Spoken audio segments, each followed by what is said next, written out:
Hey, are you sending a subliminal message here with all these bikes? Is the race on or what? Yeah, it's just to remind me what I've got to pick up when we finish this next 5-6 weeks. So. Debbie Ngarewa-Packer, co-leader of Te Pāti Māori. And true, she was once a gym instructor and is still an avid op shopper. Now she's campaigning for Te Tai Hauauru. You came in on the list, right? Now you're campaigning for the electorate. Feeling perky about that? Yeah, it's a huge challenge. And 3 years ago, honestly, you could see almost, not going to say the ridicule, but almost the haze coming over everyone else's, over their eyes, and saying, oh, really, Te Pāti Māori? Now what we're getting is nothing but huge love. I saw a message recently which described Te Pāti Māori as extremist and divisive. So how do you respond to that? I guess this is sadly the fear-mongering and race-baiting that we've been responding to, but try not to get distracted from them. How do you reach out to rangatahi, who they're first-time voters? Yeah. Are they zoning in or zoning out? Oh, no, I mean, I've just come from Manawatu where we had about 2,000 who were at the kapaka for our rangatahi, Pai Taiohi. And, you know, when you listen to their cordial, I think our rangatahi are extremely engaged, more so than I ever remember being at their age. Te Pāti Māori are meeting old tropes with fresh new energy. Hana Rāwhiti Maipi Clark is fourth on the list and she's only 21. Given the kind of polarisation that's out there, how comfortable are you with a young person as young as Hana standing? I heard Hana the other day say, I'm not a politician, I'm a kaitiaki. Those value bases belong inside that house. We need intergenerational focus. And not just rangatahi, but other communities as well. I heard members of the National Party recently group Labour, the Greens, Te Pāti Māori, Harry Tam and the mongrel mob together. So how do you respond to that? I personally can't stand the pigeonholing the way that we're all siloed, because we're a collective people, collectively own everything about ourselves. And that includes the good, the bad and the ugly, but most importantly, when we've got people like Harry Tam, we've got kaupapa as we represent trying to find the solutions away from kaupapa that have held us back. I guess we are all going to merge together. I'm not insulted by that analogy. Now, you were a real champion in the first set of lockdowns and the pandemic and stuff like that. So how does Te Pāti Māori, and can it reach out to those Māori who got lost in the conspiracies? Yeah, I think I'm really proud of the way that we front-footed and collectively worked as Māori. I think the question on how we look after our whānau that have gotten down a rabbit hole, they're our whānau. You know, we were the only party that didn't support mandates, and we'll continue to have our whānau and pick up to be part of the movement when and if they're ever ready. There are some that need to find somewhere to come home to, and we will always be that movement, no matter what phase they're in. Rawiri Waititi won Waiariki off Labour and took Debbie into Parliament on the list in 2020. What success can Te Pāti Māori point to over the last term?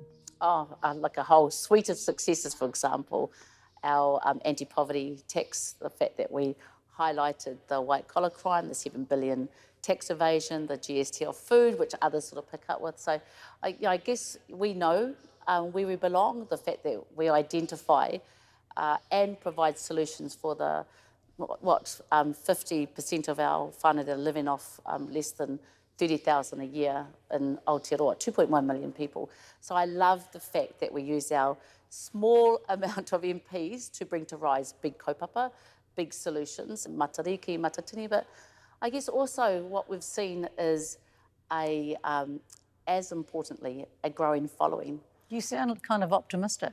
I am. I know it doesn't seem it, because I know sometimes in the House it looks like, oh my gosh, but I am.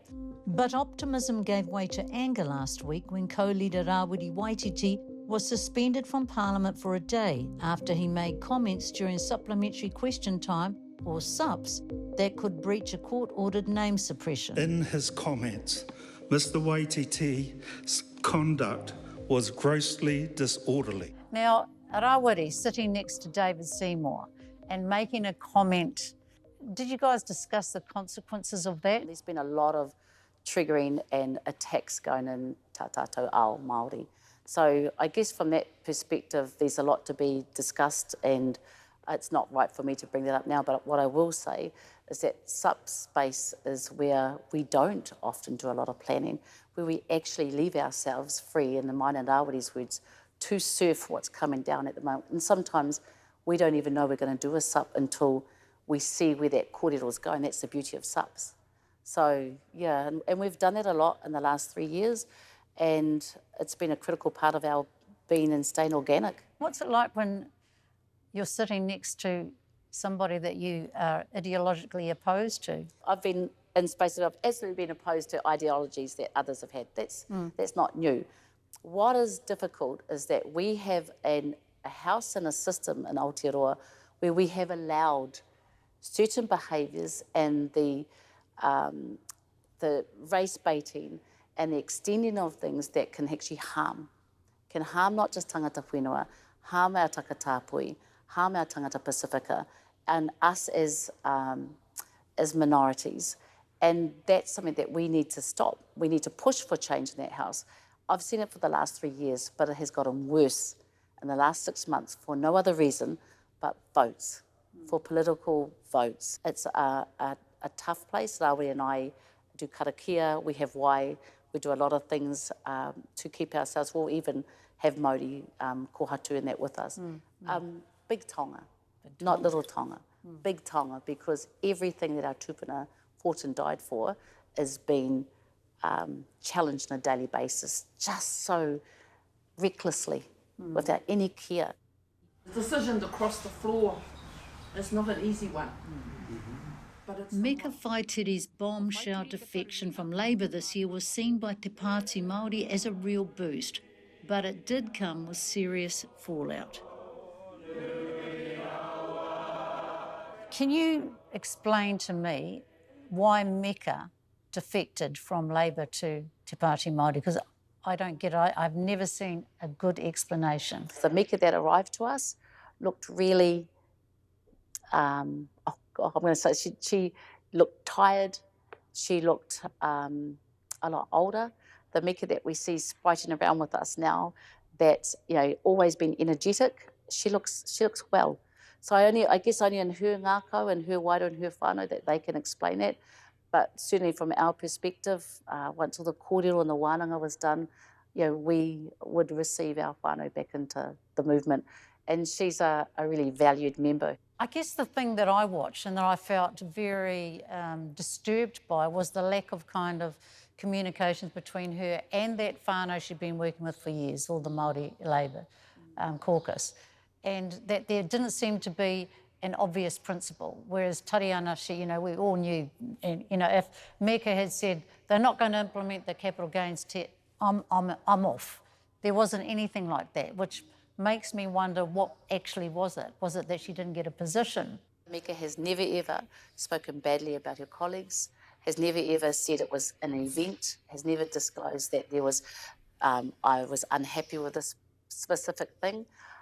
What I have seen, though, across the house is varying stages of our whānau looking muki. And I've seen that a bit, and I don't know. To be honest, I don't know if it was a specific trigger.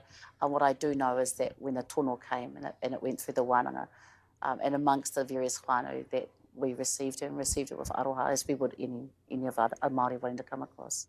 I felt aroha for Heather, because Heather had worked so hard. So how does Te Pāti Māori, with its values, how do you justify that? I don't know that you go out to justify when you're growing a movement, and it's like I have it within my own whānau when someone wants to go some way and someone another, and it's tough. And I would be lying if any part of this growing and seeing someone hurt that you really love, it's tough. And I think at times we just, wakahoki ki te kaupapa, try to stay true to the kaupapa. Rawiri and I went in there and we knew what our role was. Are you our comfortable with what happened? I'm never comfortable, and I hope I'm never comfortable with seeing people hurt. What does your slogan mean? Aotearoa hau, It means hope and future, peace and dignity. It means that we're an aspirational, intergenerational movement. Is that for everybody? Absolutely. 'Cause Well, if you look at Te Tiriti, it's for everybody. And you look at the way we manaaki is for everybody. So absolutely. Labor's promising GST off food and fruit and vegetables kicking next year. New Zealand First promises GST off basic food and drink. Māori Party promises GST off all food. Yeah, absolutely. How can you afford that? Because that is a huge take. Good question. Well, I mean, so first of all, absolutely, because we know what we can do. We've got Labor's promising GST of some kai, you know, and that's what, $4 extra. Ours was $40 extra a week.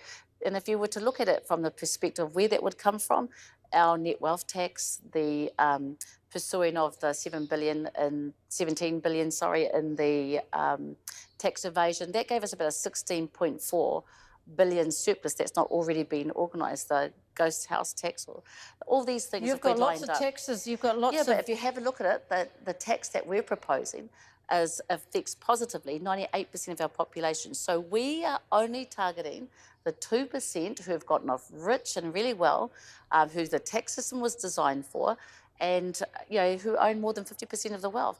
We can't have it that they're getting away with a 9% tax, bill, and we're getting away with a 20.2. And I think it's not been, rich envy. We want everyone to be wealthy, but we mustn't continue to support a tax system that was designed to benefit the rich. Education, just another quick policy. You want schools to incorporate Te Reo into 25% of the curriculum by 2026 and 50% by 2030. Where are all these teachers going to come from? Says parent whose schools struggle. Yeah, and I think we've actually got another drop down on that policy coming, but second generation of it is that we need to continue to invest. And if you have a look at our reo strategy and the way that we think that we should be doing kaupapa for our education, it's simple. It's just about making sure that we invest and capture those from the kura, kohanga to the kura, to the wharekura, to the whare wānanga.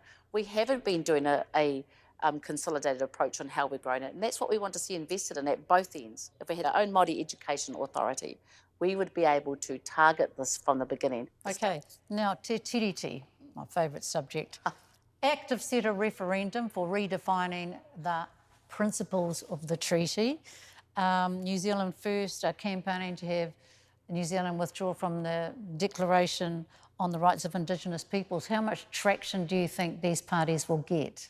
With us, none. The reality is that we're having this debate because we've got this archaic generation, and to be really horrible about it, archaic politics where people don't get their strength, they don't get their tanga Te Tiriti. They're absolutely threatened by what Te Tiriti can bring to us as a future-focused nation. And I think that's the disappointing part, because if you look into Te Tiriti, it's got so many solutions for us. It is mana enhancing, it's not something taken away. But because there's been a generation who have not been taught, who have not understood, who don't even understand that they have the potential to be tangata tiriti, that's where we're at. So, I never hear this debate from people who come over to Aotearoa and assume their role and know that they're living beside tangata whenua. Never ever hear it. Is a divorce still on the cards Yeah. with the royal family? Yeah, absolutely. Yeah. Okay. Poor Charlie. Sorry about that. Absolutely.